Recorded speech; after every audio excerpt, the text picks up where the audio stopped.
Okay, so for our last segment, we're gonna have a little bit of a soapbox, and that means I gotta put these on. Because, Alex, you know what I'm gonna do? I'm gonna go inside your mind right now. That's right. Whoa, Yeah, I know. I'm gonna get that's a myself. terrible place to be. I'm gonna get a little door, and I'm gonna pop it on your forehead like this, and then I'm gonna open it up, and I'm gonna go into your mind, and that's going to be terrifying. Anyway, the reason I'm saying that is because I was playing a game recently that might be the reason why I have a certain moniker that I go by. I was playing Psychonauts Really? 2. I was playing Psychonauts 2. That is how I got the name Titanium anyway. It's from that game, in case anyone can't figure that out. And I would guess you're a fan of the game then? no, I hate it. If that's where your moniker's from, I'm sure you're familiar with it. Maybe just a little bit of a fan. I The may Psychonauts game. you know what's fascinating to me is I thought like everyone played Psychonauts when it first came out, and it was like 16 years ago that the game came out, the first one. And I thought like everyone played it because it seemed like such a big deal at the time, but now talking to people, everyone's like, "Oh, what was that game?" And it's like, yeah, Like, that game was a footnote.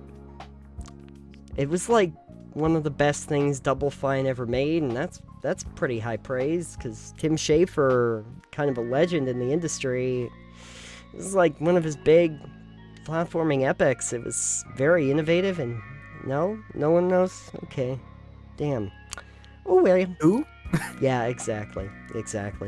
But anyway, so Psychonauts 2 finally came out 16 years after the original. With thanks to an actual crowdfunding effort that eventually led into more funding from Microsoft when Double Fine was purchased by them. That has now led to the game finally getting released.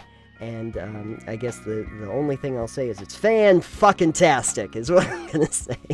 It's I'm not sure if that was sarcasm or not. no, no, believe me, it was so fun. I got to the very end. The other day, I actually completed it and did the final boss battle. A lot of content, still just as innovative and interesting as it was before, still mind-bendy, still going into some heady subject matter, and just a lot of fun stuff, chock full of good stuff. If you're not familiar, and I don't think you are, Alex, what the game is about. No, I'm not. Okay, so I mean, I'm vaguely familiar with what the game is about, but Alright. please go on. So imagine if you had a platformer, but every level in the platforming game was where you went inside the psyche of somebody's mind. And so That sounds terrifying. it kind of, and some of the levels can be. But that's what happened. In the original game, it was Rasputin Aquato, who's the main character in all these games, went to Whispering Rock psychic summer camp, to learn how to be a psychonaut, basically. And while he was there, he uncovered this whole thing that was going on where this deranged doctor was stealing kids' brains to fuel these psychic tanks. Don't try to think too much about it. The point is, during that time, there were some... I would like a psychic tank now. Well, of course you'd like a psychic tank. There's always good times. Until you have to fight.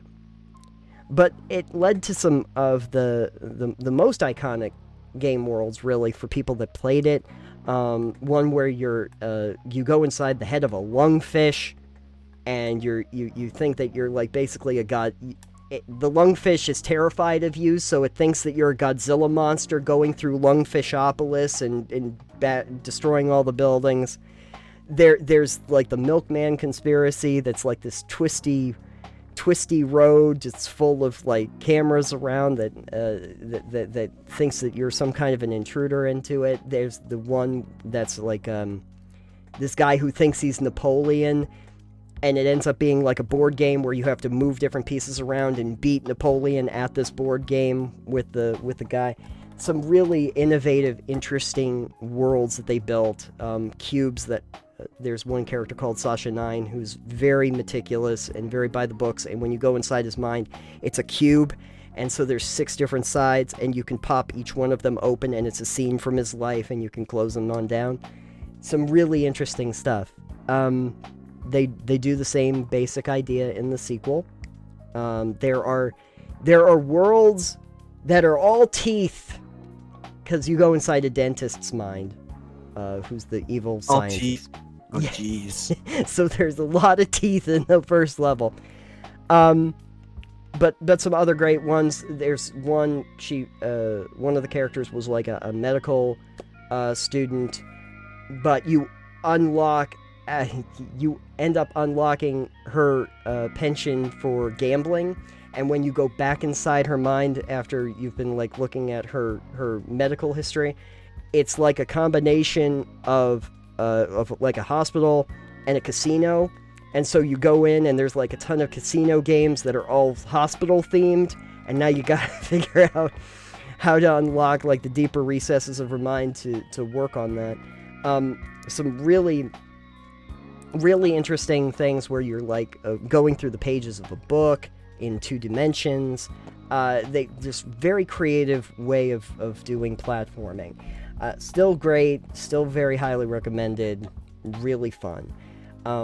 But not really what the Soapbox is about. The Soapbox that I was going to be on today is some people had made mention when the game first came out if I was going to stream it or not. And one, obviously because internet weird, I wasn't really in a position where I could do that right now. No. Internet weird? We're only doing this as a 20-second delay. Exactly. Only 20 seconds. But, and then it jumps up to like 1 second delay, and it's like, oh no, that's even better. But one, I didn't really feel like I had what I needed yet to do streaming again, but also I wanted to talk a little bit about the difference between actually streaming games and just playing games. And the kind of the hemming and hawing that I have about that too. Because when I'm streaming games, and you've done some streaming so you might know about this too, I do feel like it's a different thing altogether than if I'm just trying to play the game. Because when I'm playing the game, I'm just sitting there enjoying and immersed in the game itself. That's all I'm doing. When I'm streaming a game, I am producing content. I have to be fully aware that I'm producing that content. So when it came to Psychonauts specifically, I guess, because it's very important and I've been waiting 16 years for it, I didn't really want to stream it to begin with. That felt like it was going to kind of take away from just enjoying the game itself, because now I have to be on while I'm doing it. Having played it, now I'll probably eventually go back and stream it if I want to go and play it again, because now I'm familiar with the whole thing throughout. But I think it kind of undercuts the fact that there's a lot of people occasionally think that streaming is just, oh, you just play video games on the internet. And there are some that do that, but the ones that are successful in the space or popular have a whole lot more. They're trying to produce a show as well. They're producing content, and they have to be aware of that content. It's not just playing the game. And I've seen some people that are like, no, streaming is work. This is not easy. I'm trying to do 6 hours of like on-air talent time, basically doing improv with video games. And it's like, yeah, no, it is a different thing entirely. You're talking to people, you're trying to interact with your community, you're checking on feeds, you're making sure that it's interesting to watch, seeing what the reactions are. There's a lot going on. It's not just sitting in front of you. I mean, I've seen people that sit in front of a computer and just go, but they don't. No one watches that. So, I mean, maybe a few people do, but they're not getting the numbers. I'm trying to. Yeah, I'm trying to think. Was it? It was one of the Pauls. One of those Paul people. Either the Logans or the Jakeys. But anyway, one of them did actually try to stream, and Ninja actually talked about it at one point, and it's kind of like going, no, I'm not that worried, because like, you know, an hour in, they're like looking on the phone like this and just like completely disinterested, and it's like, yeah, no, you're not going to really survive in that particular space very well because you're not engaging, and that's kind of part and parcel in it. So my question, I guess, to you, which I'm going to throw out there, is, are there certain games that you could see that you'd want to stream, and are there certain games that you would definitely not want to stream? I mean, definitely. I'd been playing, I think, Tides of Numenera a bit. One of the last times I streamed. And it's a CRPG, and it's a very story-heavy game. And it's very much a lot of reading. And it was like, well, I could read all these to myself like I would if I'm playing the game by myself. But that's not engaging. No. I could read every bit of information that the game presents to me in text form to the audience, but that's a lot of reading. Yeah. That's now books on tape. So like very story heavy games I don't think are the best idea for like streaming in general. Cause there are a lot, like, unless it's very voice narrated, like top AAA, top of the line voice acting, unless it's something like that, that's okay, I think, because it can hit you with the story beats and hit everyone else with the story beats the same way you're feeling them. But generally, like, a game that you have to do a lot of heavy reading and a lot of the exposition and storytelling comes from that reading, I don't think it's a very good streamable game. On the other side, games like Fortnite, not that I like it, but games like that do not have a lot of story and in-depth stuff for you to pay attention to are very streamable because people can feel, you can chat with your community more, you can hang out, you can do things, you can be ridiculous, you can be silly, and especially in those games with matches, you're going up against other people. I think that helps too, because then it's just you versus the world, and it's like people can make fun of you, you can make fun of other people, you can die a lot, and the pacing is a lot faster too. Yeah. So I think for me personally, I think I did some streaming of Minecraft Dungeons when it came out. Sure. Which is an ARPG, which is fairly story light, very action heavy. I think games like that would be better for me. Like if I wanted to play stream Curse of the Dead Gods. Yeah. I think that would do well for me. Because I can chat with those high tension moments still going on, and then ebb into the low tension of, alright, I'm safe right now, but then you get into the stressful combat situations and boss fights where you can slow down like your community chat, like you talking to them because you're focusing in on it, but you're still talking. So it's one of those things. I think action games would be better personally than story games. So I can see why where you're like, all right, well, Psychonauts is a platformer, and platformers can be great, I think, to stream.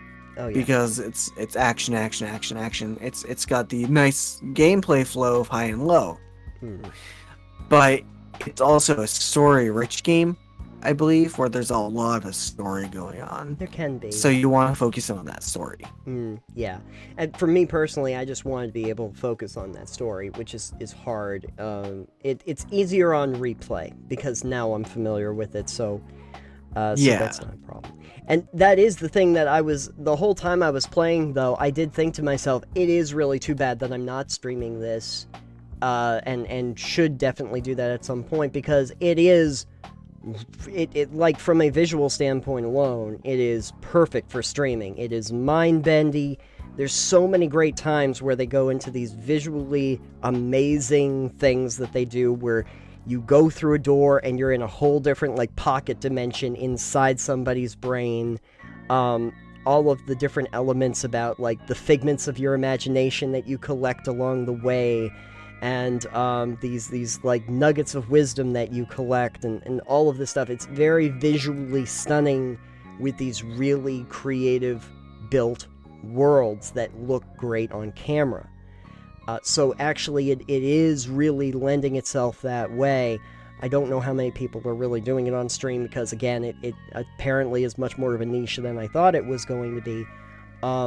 Took 16 years to get a sequel.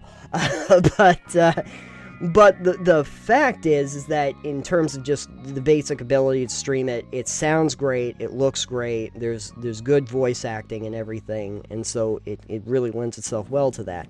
But from my personal perspective, there are some games that I don't really want to do on stream because, again, it's just going to be an exercise for content creation and not the enjoyment of actually playing the game itself. But you are right, though. Things that are very text heavy, things that are very strategically built, especially like turn-based stuff, can be very difficult. Very story rich. I think turn-based stuff would be fine. Honestly, turn-based games would be fine because you can chat and you can take your time. Yeah. Okay. Yeah, I can see that. That being said, I don't like tactics games typically, so like a turn-based tactics game in general wouldn't be good for me. But like if you wanted to play Civ, or if you wanted to play any turn-based RPG or anything like that, it might be okay. Right. Yeah. I just recently played XCOM 2 again, which is good on computer because I can actually watch things while I'm playing because I don't have to keep my whole attention on it. But I mean that's a tactics-based combat game, and I always like it. I think it would be fine on stream, but it might get a little boring for people, depending on who your audience is. I think it's a little bit more action-oriented than some others, but yeah. At any rate, though, if you are watching streams and you understanding that, you know, it is really not the same animal as if you are just playing a game, and to be aware of that, because I know that there seems to be I talk to people that are like young and old, and everybody's like, I could stream this thing, and it's like, you can, and if you want to, that's great, but be aware that it is going to feel very different than if you are just sitting down and playing it by yourself. Because you are now in an audience situation, and you are an on-camera personality when you do that. So just be aware of it. But anyway, that was my big soapbox for the day. Kind of like us. We're technically now on-camera personalities. Oh God. And now we have to be on-camera personality. Now we got to be visually rich and interesting every single time. Oh God. Why do that? But anyway, I can go. Yes. Put these things up in the background. Now it's visually interesting here. That's true. And now I have costumes. And now I can go inside. That looks terrifying on you. I know. But see, Raz has goggles like this. Similar. Yeah. More bodies. I mean. But he's a psychonaut. So and you are just a Psychonauts. That's right. I did love the fact, though, that there are so many points in the game where, because Titanium is like the currency that you collect. So every time somebody would say, I think there's Titanium around here, or something came up on screen and it's capitalized, it's like terrific. Screenshotting this every single time. Using this for all my stuff.